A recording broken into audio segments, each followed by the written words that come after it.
मातरम, जय हिंद, राधे राधे। आप सभी का जेएल गुप्ता यूट्यूब चैनल पर बहुत बहुत स्वागत है। आगे की कड़ी में हम आज एनसीईआरटी क्लास 6 की अध्याय 3 चैप्टर 3 आरंभिक नगर को पढ़ने वाले हैं। तो शुरू करते हैं।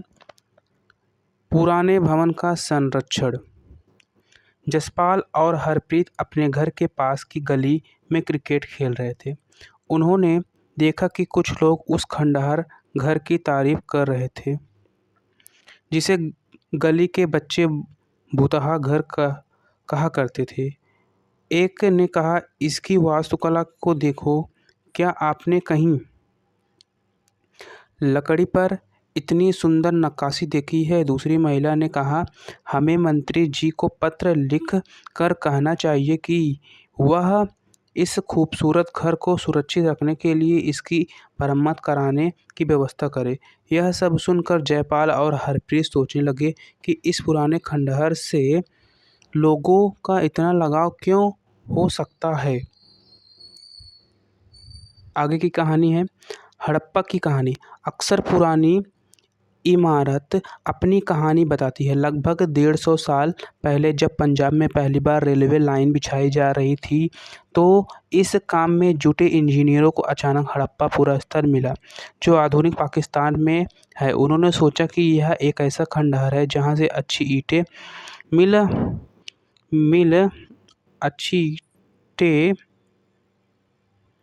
मिलेंगी। यह सोचकर वे हड़प्पा के खंडहरों से हजारों ईंटें उखाड़ ले गए, जिससे उन्होंने रेलवे लाइन बिछाई। इससे कई इमारतें पूरी तरह नष्ट हो गईं।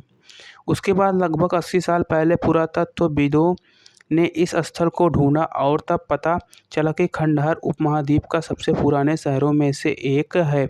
चूँकि इस नगर की खोज सबसे पहले हुई थी, इसलिए बाद में मिलने वाले इस तरह के सभी पुरास्थलों में जो इमारतें और चीज़ें मिली, उन्हें हड़प्पा सभ्यता की इमारतें कहा गया।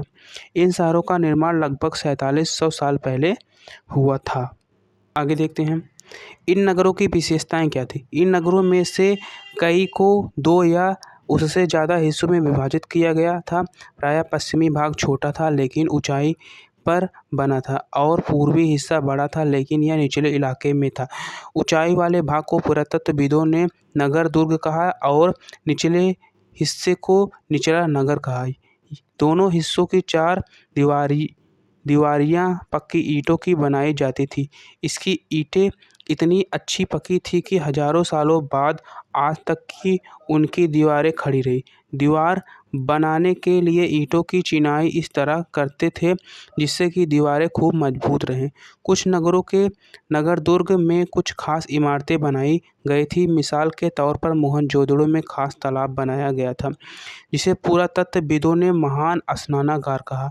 इस तालाब को बनाने में ईंट और प्लास्टर का इस्तेमाल किया गया था। इसमें पानी का रिसाव रोकने के लिए प्लास्टर के ऊपर चारकोल की परत चढ़ाई गई थी।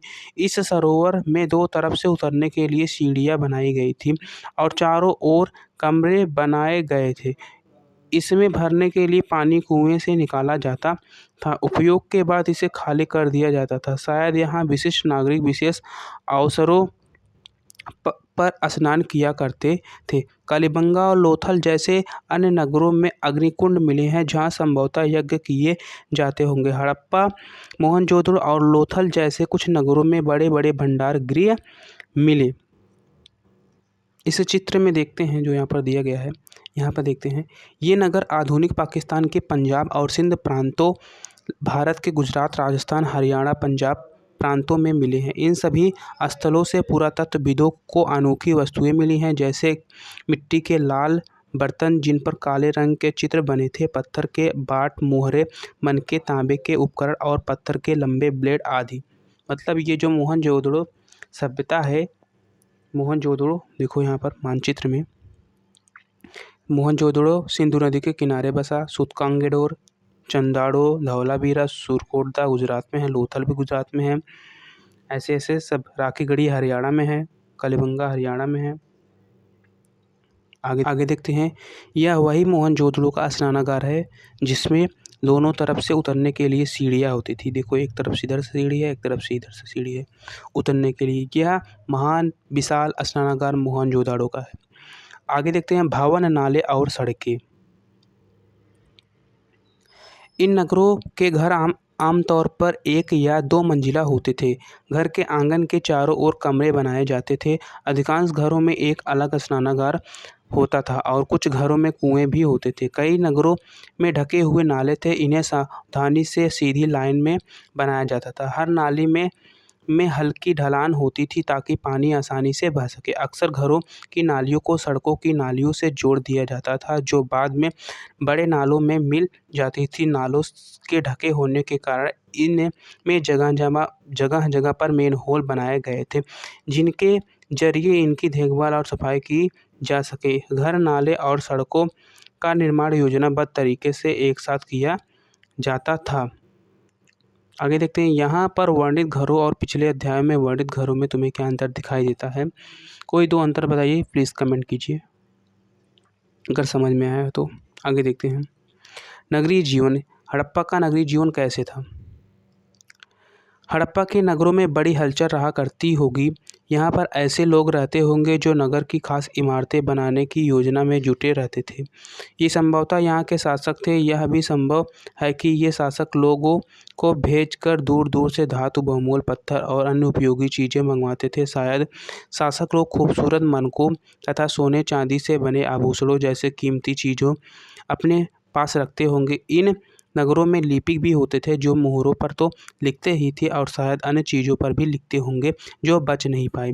इसके अलावा नगरों में शिल्पकार स्त्री पुरुष भी रहते थे जो अपने घरों या किसी उद्योग स्थल पर तरह तरह की चीज़ें बनाते होंगे।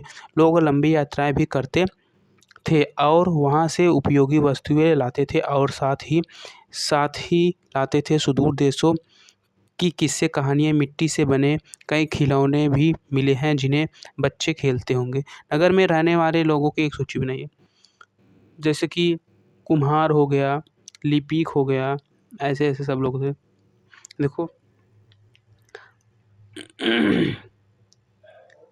यहाँ पर इसमें देखो चित्र में पहले चित्र देख लो। ये नाली है, ये कुआं है। सबसे ऊपर मोहनजोदड़ो की एक सड़क और उसमें बना नाला, ऊपर एक कुआं बाईं ओर, नीचे हड़प्पा की एक मोहर। यहाँ पर मोहर है, ये वाला सबसे इम्पोर्टेंट मोहर यही है। ये मोहनजोदड़ो फिल्म देखो जिसमें ऋतिक रोशन है, ये मोहर उसमें दिखाया गया है। ऊपर के चिन्ह एक खास लिपि में है। उपमहाद्वीप में बने पाए गए लेखन का यह एक प्राचीनतम उदाहरण है। विद्वानों ने इसे पढ़ने की कोशिश की लेकिन अभी तक पता नहीं चल पाया कि इस अर्थ में क्या है। दाईं ओर पक्की मिट्टी के खिलौने हैं। नगर और नए शिल्प। आओ अब कुछ ऐसी चीज़ों के बारे में अध्ययन करें जो हड़प्पा के नगरों में प्राप्त हुई है। पुरातत्वविदों को जो चीज़ें वहाँ मिली है उनमें अधिकतर पत्थर, संग, तांबे, कांसे, सोने और चांदी जैसी धातुओं में बनाई गई थी। तांबे और कांसे के से औजार, हथियार, गहने और बर्तन बनाए जाते थे। सोने और चांदी से गहने और बर्तन बनाए जाते थे। यहाँ मिली सबसे आकर्षक वस्तुओं में मनके बाट और फलक हैं। हड़प्पा सभ्यता के लोग पत्थर की मोहरें बनाते थे। इन आयताकार मोहरों पर समानता जानवरों के चित्र मिलते थे। एक सींग वाला जानवर अभी दिखाया मोहर ना। हड़प्पा सभ्यता के लोग काले रंग के डिजाइन किए हुए खूबसूरत लाल मिट्टी के बर्तन बनाते थे। अब आगे देखते हैं संभवतः 700 साल पहले मेहरगढ़ में कपास की खेती होती थी। मोहनजोदड़ो से कपड़े के टुकड़े का अवशेष, चांदी के एक फूलदान के ढक्कन तथा कुछ अन्य तांबे की वस्तुओं से चिपके हुए मिले हैं। पक्की मिट्टी तथा फ्याँस से बनी तकलियाँ सूत कताई का संकेत देती थी। फ्याँस क्या है अभी बताते हैं। ये दाढ़ी वाला जो मिला है मूर्ति, यह भी मोहनजोदड़ो में एक साक्ष्य के रूप में मिला। फ्याँस क्या होता है देखते हैं, अभी बताते हैं क्या होता है फ्याँस। इनमें से अधिकांश वस्तुओं का निर्माण विशेषज्ञों ने किया। विशेषज्ञ उसे कहते हैं जो किसी खास चीज़ को बनाने के लिए खास प्रशिक्षण लेता है, जैसे पत्थर तराशना, मनके चमकाना या फिर मोहरों पर पच्चीकारी करना। पृष्ठ 28 में मूर्ति पर एक चेहरा कितने आकर्षक ढंग से बनाया गया है, वह दाढ़ी वाला। कितनी अच्छी तरह दर्शाया गया है। किसी विशेष विशेषज्ञ मूर्तिकार का ही काम हो सकता है। हर व्यक्ति विशेषज्ञ नहीं हो सकता। हमें यह पता नहीं है कि क्या सिर्फ पुरुष ही ऐसे कामों में प्रशिक्षण हासिल करते थे या फिर केवल महिलाएं ही। शायद कुछ महिलाएं और पुरुषों दोनों इस काम को में दक्ष थे। फेयंस क्या होता है? फेयंस पत्थर और शंख प्राकृतिक तौर पर पाए जाते थे, लेकिन फेयंस को कृत्रिम रूप से तैयार किया जाता था। बालू या स्फटिक पत्थरों के चूर्ण को गोंद में मिलाकर उसे वस्तुएं बनाई जाती थी। बालू और स्फटिक एक प्रकार का पत्थर है। उसके बाद उन वस्तुओं पर एक चिकनी परत चढ़ाई जाती थी। इन चिकनी परतों के रंग प्रायः नीले या हल्के समुद्री हरे होते थे। फेयंस से मनके, चूड़ियाँ, बाले और छोटे बर्तन बनाए जाते थे। कच्चे माल की खोज।